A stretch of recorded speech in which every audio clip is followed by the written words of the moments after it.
aqui é a Dani e este é o podcast Bota Pra Fora, um espaço para compartilhar sentimentos, inseguranças, ideias e noias.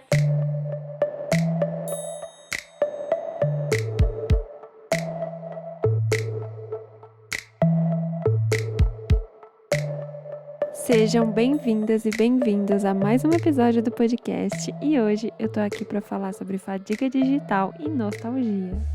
Porque eu sinto que entre o final de 2025 e o começo de 2026 surgiram alguns comportamentos na internet e fora dela que refletem tanto a nossa fadiga devido ao uso excessivo das redes sociais, quanto a nossa nostalgia por um período em que a vida no digital era menos performática, sabe? E manipulada pelos algoritmos.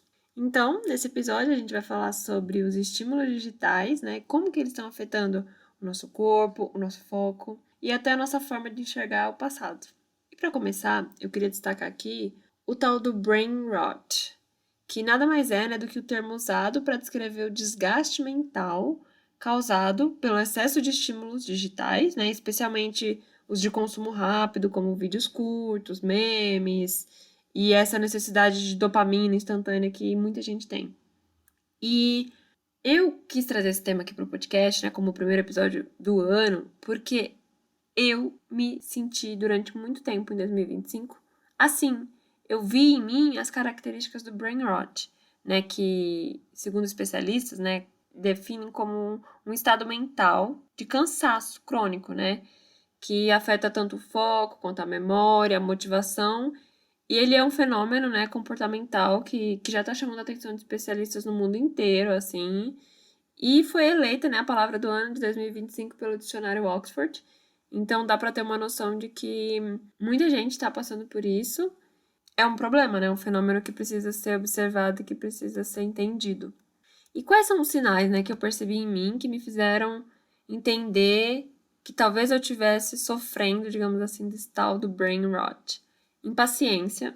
Gente, eu parei de ter paciência para ver conteúdo muito longo, sabe? Tipo, às vezes um vídeo tinha 1 minuto e meio, eu já ficava, que merda, acho que não quero ver mais isso aqui não. Então foi aí o primeiro alerta que se acendeu, a irritabilidade, que eu percebi que também eu tava ficando muito irritada por coisa sem necessidade, então foi um outro ponto. Aquela produtividade também, eu percebi que, sei lá, eu parei de me interessar por fazer coisas, e aí com isso a minha produtividade diminuiu e meu uso do celular aumentou, principalmente do Instagram. Então, foi um outro ponto. A necessidade de distração também. Eu acho que, né, a gente para de ter tempo sem fazer nada de ócio e começa a pegar o celular em qualquer oportunidade que tem. Sei lá, tá esperando numa fila, pega o celular. Tá sentada no consultório, esperando sua vez, pega o celular. E aí eu percebi que eu tava ficando muito isso, nesse scroll infinito, né? Então foi um outro detalhe que eu falei, opa, acho que isso aqui não vai dar bom. Sensação de cansaço mental sem causa aparente, então eu tava me sentindo muito cansada, mas não necessariamente eu estava cansada fisicamente, mas muito por conta do tanto de conteúdo que eu tava consumindo, tanto de informação e sem absorver nada, porque acho que o pior é isso, é você consumir muita coisa, mas tipo, passar 20 minutos você não lembra mais quais vídeos você assistiu. Eu acho que esse é um fator que tava me incomodando. E um outro ponto é o sono desregulado. Eu não sei se vocês, né, se alguém já também passou por isso, mas usar o celular à noite também estava atrapalhando o meu sono. Ainda é muito difícil regular o tempo. Meu uso, eu botei um limite, né, no aplicativo, porque dá para você estabelecer um limite. Mas mesmo assim, às vezes eu ainda dá o limite, aí eu pulo e fico mais tempo. Então, eu tô tentando me policiar esse ano pra estabelecer limites e cumprir os limites, né, de uso de redes sociais, porque eu sei que se eu fizer isso, vai me ajudar. Não sei se vocês aí conseguem, se conseguirem me deem dicas, porque pra mim ainda é um pouquinho difícil de estipular essas metas e cumprir, né, não passar do tempo de uso. E eu vejo que a nossa mente, ela começa a ser moldada, digamos assim, para esse tipo de conteúdo, né? A gente sempre quer algo rápido, curto, que tem algum estímulo, e isso vai viciando, querendo ou não, né? A nossa mente, o nosso cotidiano. E é muito prejudicial isso, gente. Pelo amor de Deus. Eu comecei a perceber, falei, cara, não não posso virar essa pessoa. E o que tá por trás, né, desse fenômeno? Assim, eu fui estudar um pouco para gravar esse episódio, ler materiais de pesquisadores, de psicólogos, de pessoas que estão estudando mídias e tal. E o que eu encontrei é que é a questão da cultura que valoriza o instantâneo e a dopamina. Então, essas grandes empresas, elas não estão muito preocupadas com a nossa saúde mental. Elas querem reter as pessoas dentro da plataforma. Então, para isso, cada vez mais conteúdos rápidos e que são boosts, assim, né, de dopamina. Então, com isso, o nosso cérebro ele começa a exigir cada vez mais esse estímulo para obter a mesma satisfação. E o resultado disso, né, de toda vez querer mais estímulos, é fadiga mental, é ansiedade, é dificuldade de foco, é de concentração, insatisfação com o mundo real, de certa forma, porque você se acostuma com esse tanto de estímulo e conteúdos e tal, e você acaba ficando fadigado mesmo, né? Esse termo fadiga digital é o que realmente acontece com as pessoas, né? Com o nosso cérebro, com o tempo, conforme ele vai se acostumando, a gente acaba não percebendo, e às vezes quando vai perceber, já tá uma questão um pouco mais preocupante. E um dado que me interessou é que o brasileiro passa em média 9 horas e 13 minutos por dia online, com um destaque alto para o uso de redes sociais. Então, né, nós usamos por muitas horas, todos os dias, as redes sociais, e isso tem um grande impacto, querendo ou não, na nossa saúde mental e na forma como a gente se relaciona.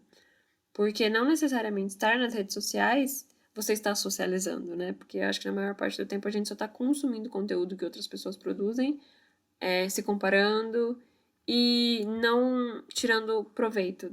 Nem sempre a gente consegue ter algo proveitoso. Às vezes a gente só passa um tempo rindo e vendo conteúdos que não têm muita utilidade. Não que esteja errado.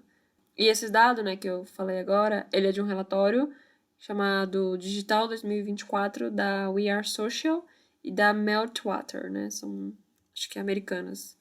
E um outro ponto que eu queria trazer aqui também pro episódio é a questão da nostalgia. Por que eu acho que tá batendo agora esse começo de ano, né? Essa trend aí que viralizou desde 2016 e todo mundo começou, né, a postar foto e vídeo antigo. Pelo que eu li aqui, né, essa volta de 2016 tem diferentes razões.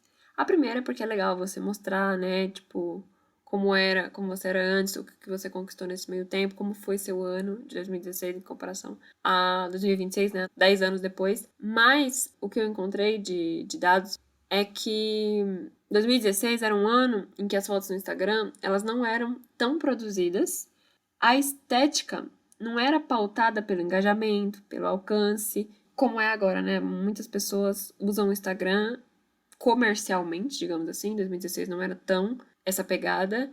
E a vida digital, ela parecia menos performática, ou seja, ela era mais simples. A gente não usava tanto os posts para performar, para se vender, eu acho, né? Era mais uma coisa ali para você, para os seus amigos e para a rede próxima, digamos assim. E essa mudança do Instagram também traz essa nostalgia de que antes era um tempo mais simples e mais leve, né? A vida digital era mais leve. E era uma época em que a busca pela perfeição não ditava as regras, como agora é, né? Tipo, a gente usava... Vamos trazer aí 2016. O que tinha em 2016 de mídias e de redes? Tinha o Tumblr, que a galera usava muito para se inspirar, né? Para postar conteúdo e aquele conteúdo cheio de filtros. Referências, né, da época. O Snapchat, que foi da onde o Instagram puxou os stories, e aí eu acho que a gente começou a usar muito mais as redes quando surgiu o stories, porque some 24 horas, então a gente quer ver o conteúdo, né, antes que suma.